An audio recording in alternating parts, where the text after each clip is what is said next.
আইসিডিএসের আরও একটি গুরুত্বপূর্ণ ক্লাসে তোমাদের প্রত্যেককে স্বাগত। আজকে এই ভিডিওতে আমরা আলোচনা করব আইসিডিএস কর্মী ও সহায়িকার 30টি গুরুত্বপূর্ণ প্রশ্নোত্তর সম্পর্কে, যেগুলি তোমাদের পরীক্ষার জন্য অত্যন্ত গুরুত্বপূর্ণ রয়েছে। তোমরা যারা পরীক্ষার জন্য প্রস্তুতি নিচ্ছ, এই ভিডিওটি শুরু থেকে শেষ পর্যন্ত দেখতে থাকো এবং কে কতগুলো সঠিক উত্তর দিতে পারলে অবশ্যই কমেন্টে জানাবে।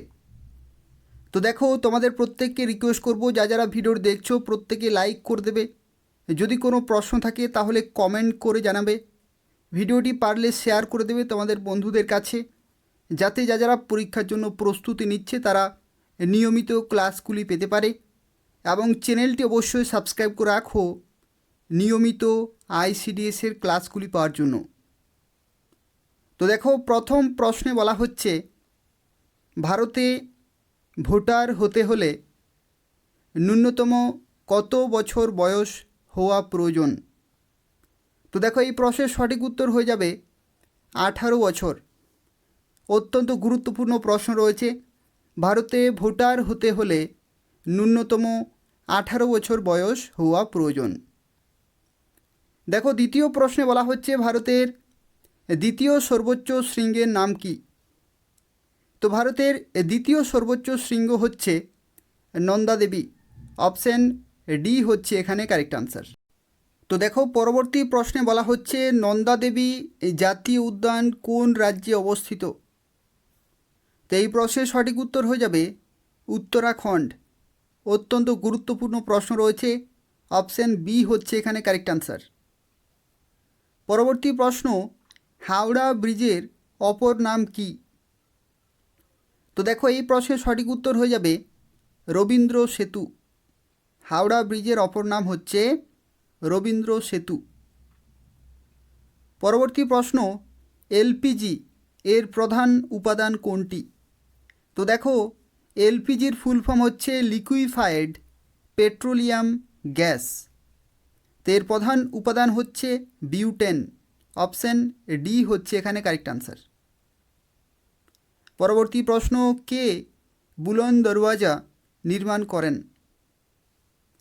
তো এই প্রশ্নের সঠিক উত্তর হয়ে যাবে আকবর। অপশান বি হচ্ছে এখানে কারেক্ট আনসার। পরবর্তী প্রশ্ন, গান্ধী আরউইন চুক্তি কবে সম্পাদিত হয়? তো দেখো, তোমরা যারা ভিডিও দেখছো তোমাদের প্রত্যেককে রিকোয়েস্ট করা হচ্ছে অবশ্যই ভিডিওটি লাইক করে দেবে।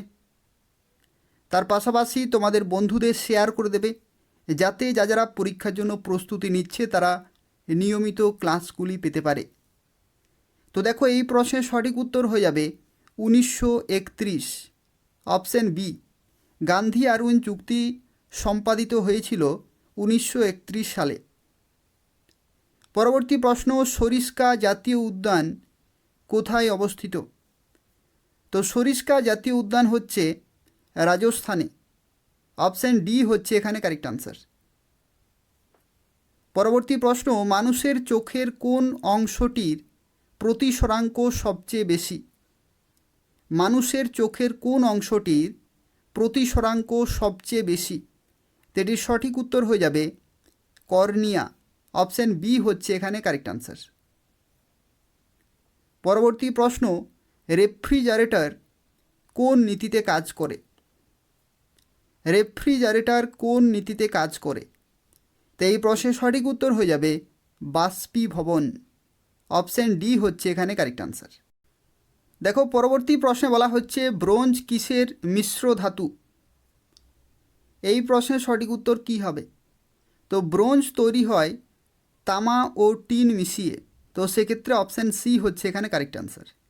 তামা ও টিন মিশিয়ে তৈরি হয় ব্রোঞ্জ। পরবর্তী প্রশ্ন, গদর পার্টির প্রতিষ্ঠাতা কে? তো গদর পার্টি প্রতিষ্ঠাতা হলেন লালা হরদয়াল। অপশান সি হচ্ছে এখানে কারেক্ট আনসার, লালা হরদয়াল। পরবর্তী প্রশ্ন, মেট্টুর ড্যাম বা মেত্তুর ড্যাম কোন নদীর উপর নির্মিত? এই প্রশ্নের সঠিক উত্তর কী হবে? তো এই প্রশ্নের সঠিক উত্তর হয়ে যাবে কাবেরী। কাবেরী নদীর উপর নির্মিত হয়েছে মেট্টুর ড্যাম, অথবা মেত্তুর ড্যাম। অপশান ডি হচ্ছে এখানে কারেক্ট আনসার। পরবর্তী প্রশ্ন, বরদৌলি সত্যাগ্রহের নেতা কে ছিলেন? বরদৌলি সত্যাগ্রহের নেতা কে ছিলেন? তো এই প্রশ্নের সঠিক উত্তর হয়ে যাবে সর্দার বল্লভভাই প্যাটেল। অপশান ডি সর্দার বল্লভভাই প্যাটেল হবে এখানে কারেক্ট আনসার।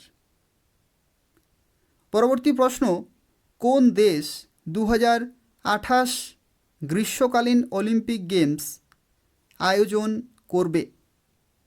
এখানে তোমাদের জানি রাখি, দেখো এখানে 2028 বলা হয়েছে। যদি বলা হয় 2024 সালে তো সেক্ষেত্রে হবে ফ্রান্স, আর এখানে বলা হয়েছে 2028 সাল তো সেক্ষেত্রে হয়ে যাবে মার্কিন যুক্তরাষ্ট্র। পরীক্ষা যদি 2024 আসে তো সেক্ষেত্রে হবে ফ্রান্স, আর যদি 2028 আসে তো সেক্ষেত্রে হবে মার্কিন যুক্তরাষ্ট্র। পরবর্তী প্রশ্ন, পূর্বঘাট ও পশ্চিমঘাট কোথায় মিলিত হয়েছে? তো পূর্বঘাট ও পশ্চিমঘাট পর্বতমালা মিলিত হয়েছে নীলগিরি পাহাড়ে। অপশান এ হচ্ছে এখানে কারেক্ট আনসার। পরবর্তী প্রশ্ন, দ্বিতীয় হুগলি সেতুর অপর নাম কি? দ্বিতীয় হুগলি সেতুর অপর নাম কি? তো এই প্রশ্নের সঠিক উত্তর হয়ে যাবে বিদ্যাসাগর সেতু। বিদ্যাসাগর সেতু, অপশান সি হচ্ছে এখানে সঠিক উত্তর। পরবর্তী প্রশ্ন, ভারতের প্রধান বিচারপতির নাম কি? অর্থাৎ বর্তমানে ভারতের প্রধান বিচারপতির নাম কি? তো এই প্রশ্নের সঠিক উত্তর হয়ে যাবে ধনঞ্জয় যশবন্ত চন্দ্রচূড়। অর্থাৎ অপশান ডি হচ্ছে এখানে কারেক্ট আনসার। ডি ওয়াই চন্দ্রচূড়ও কিন্তু বলা হয়। তো সেক্ষেত্রে এই নামটি তোমরা অবশ্যই মনে রাখবে। পরবর্তী প্রশ্ন, ভারতের কফি গবেষণাগার কোথায় অবস্থিত? ভারতের কফি গবেষণাগার কোথায় অবস্থিত? তো এই প্রশ্নের সঠিক উত্তর হয়ে যাবে চিকমাগালুর। চিকমাগালুর, অপশান সি হচ্ছে এখানে কারেক্ট আনসার। পরবর্তী প্রশ্ন, ভারতের প্রথম সংবাদপত্র কোনটি? ভারতের প্রথম সংবাদপত্র কোনটি? তো এই প্রশ্নের সঠিক উত্তর হয়ে যাবে হিকির বেঙ্গল গ্যাজেট। অপশান ডি হিকির বেঙ্গল গ্যাজেট হচ্ছে ভারতের প্রথম সংবাদপত্র।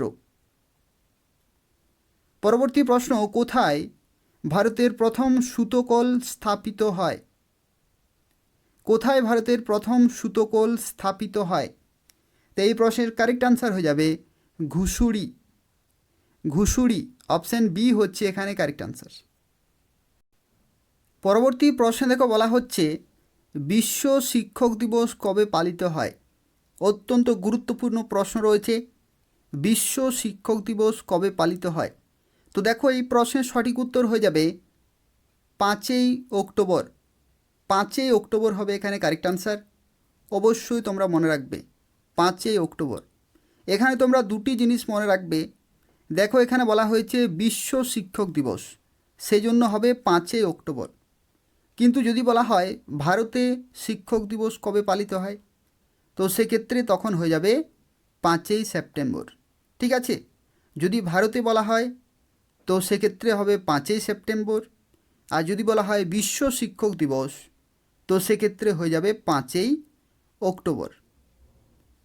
দেখো পরবর্তী প্রশ্নে বলা হচ্ছে পশ্চিমবঙ্গে ভারতের প্রথম কাগজ কল কোথায় স্থাপিত হয়? এই প্রশ্নের কারেক্ট আনসার কী হবে?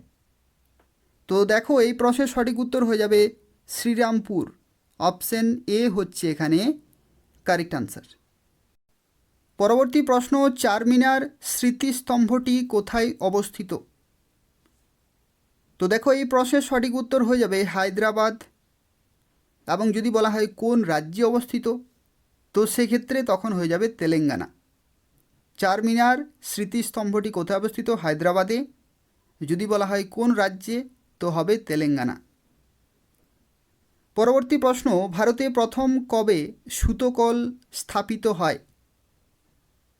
ভারতে প্রথম কবে সুতোকল স্থাপিত হয়? তো এই প্রশ্নের সঠিক উত্তর হয়ে যাবে 1818 সাল। অপশান ডি হচ্ছে এখানে কারেক্ট আনসার। পরবর্তী প্রশ্ন, ভারতের চা গবেষণা কেন্দ্র কোথায় অবস্থিত? ভারতের চা গবেষণা কেন্দ্র কোথায় অবস্থিত? তো দেখো এই প্রশ্নের সঠিক উত্তর হয়ে যাবে জোরহাট। এবং জোরহাট কোথায় রয়েছে? জোরহাট হচ্ছে আসামে। আসামের জোরহাটে ভারতের চা গবেষণা কেন্দ্র অবস্থিত। অপশন বি হচ্ছে এখানে কারেক্ট আনসার।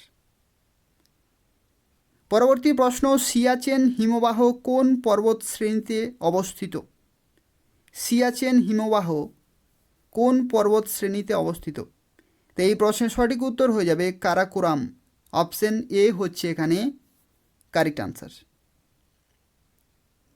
পরবর্তী প্রশ্ন, সুপ্রিম কোর্টের বিচারপতির অবসরকালীন বয়স কত? সুপ্রিম কোর্টের বিচারপতির অবসরকালীন বয়স কত? তো এই প্রশ্নের সঠিক উত্তর হয়ে যাবে 65 বছর। অপশন সি হচ্ছে এখানে কারেক্ট আনসার। পরবর্তী প্রশ্ন, ভারতের জাতীয় পতাকার দৈর্ঘ্য ও প্রস্থের অনুপাত এই চারটি অপশনের মধ্যে কোনটি হবে? দেখো এখানে বলা হয়েছে দৈর্ঘ্য, তারপরে বলা হয়েছে প্রস্থ। তো যদি দৈর্ঘ্য আগে বলা হয় প্রস্থ পরে, তো সেক্ষেত্রে হয়ে যাবে 3:2। 3:2। আর যদি বলা হতো প্রস্থ আগে দৈর্ঘ্য পরে, তাহলে হতো 2:3। তো সেক্ষেত্রে তোমরা দেখে নেবে দৈর্ঘ্য সবসময় বড়, তো সেজন্য 3:2। আর যদি প্রস্থ আগে বলা হয় তো তখন হবে 2:3। পরবর্তী প্রশ্ন, প্রাচীনকালে কোন শহরটির নাম ছিল অবন্তিকা? প্রাচীনকালে কোন শহরটির নাম ছিল অবন্তিকা? তো দেখো এই প্রশ্নের সঠিক উত্তর হয়ে যাবে উজ্জয়িনী। উজ্জয়িনী। অপশন এ হচ্ছে এখানে কারেক্ট আনসার। তো এই হচ্ছে 30টি গুরুত্বপূর্ণ প্রশ্ন উত্তর, যেগুলি তোমাদের আইসিডিএস কর্মী ও সহায়িকা এই দুইটি পোস্টের জন্য অত্যন্ত গুরুত্বপূর্ণ রয়েছে। যারা পরীক্ষার জন্য প্রস্তুতি নিচ্ছ তারা বারবার এই প্রশ্নগুলি প্র্যাকটিস করবে, খুব ভালো স্কোর করতে পারবে পরীক্ষায়। এবং যারা ভিডিওটি দেখলে তোমাদের প্রত্যেককে রিকোয়েস্ট করব অবশ্যই ভিডিওটি লাইক করে দেবে, শেয়ার করে দেবে এবং তার পাশাপাশি চ্যানেলটি অবশ্যই সাবস্ক্রাইব করে রাখো আইসিডিএসের রেগুলার ক্লাসগুলি পাওয়ার জন্য। ধন্যবাদ।